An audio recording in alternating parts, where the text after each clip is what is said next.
সালামু আলাইকুম। Hello student. আমি আজকে কথা বলবো মোস্ট ইম্পোর্টেন্ট ৩ টা বই নিয়ে। একটা হচ্ছে ক্লিজ টোফেল, রেনান মার্টিন এবং আরেকটা হচ্ছে ভোকাবুলারির জন্য ওয়ার্ড স্মার্ট 1 অ্যান্ড 2।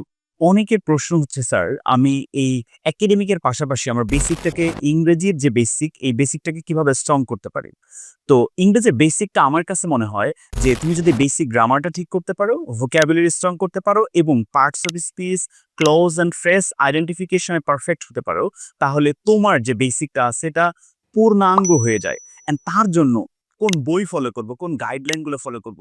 তোমার পড়ার টেবিলে দেখা যায় অ্যাডভান্স গ্রামার, লেকচার পাবলিকেশনের বই, নবদূতের বই, বিভিন্ন পাবলিকেশনের বই। কিন্তু আসলে ইংরেজি শেখার জন্য কোন বইটা, কোন বইগুলো তোমাকে ফুল সাপোর্ট প্রদান করবে। যেমন আমরা কম্পিটিটিভ এক্সামগুলোর জন্য মাস্টার বই ফলো করি, এছাড়াও বিভিন্ন বই ফলো করি। কিন্তু এই বইগুলো লিখা হয় ইন্টারন্যাশনাল বিভিন্ন লেভেলের বইগুলো থেকে। তার জন্য বিশেষ করে যে বইটা প্রয়োজন সেটা হচ্ছে ক্লিপস টোফেল। এই ক্লিপস টোফেল এই বইটার মাঝে তোমার বেসিক গ্রামার, যেটাকে বেসিক গ্রামার বাইবেল বলা হয়, এই গ্রামার বইটা তোমার বেসিকটাকে পূর্ণাঙ্গভাবে স্ট্রং করবে এবং তুমি যদি ভোকাবুলারিতে স্ট্রং হতে চাও, স্পেশালি তোমার সামনে কম্পিটিটিভ এক্সাম, ফোকাস রাইটিং এ ভালো হতে চাও, ব্যাংক জব অথবা বিসিএস যেকোনো পরীক্ষার জন্য বেস্ট একটা বই হচ্ছে ওয়ার্ড স্মার্ট 1 অ্যান্ড 2।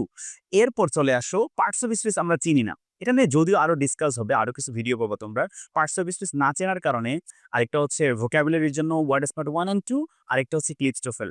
এই ৩ টা বই যদি কম্বাইন কেউ কমপ্লিট করতে পারে তাহলে তার জন্য বেসিকটা অনেকটা স্ট্রং হয়ে যায়। অ্যান্ড এই ৩ টা বই নিয়ে খুব দ্রুতই আমরা একটা কোর্স লঞ্চ করছি। যুক্ত থাকো আমাদের সাথে ফার্দার আপডেটের জন্য। Thank you.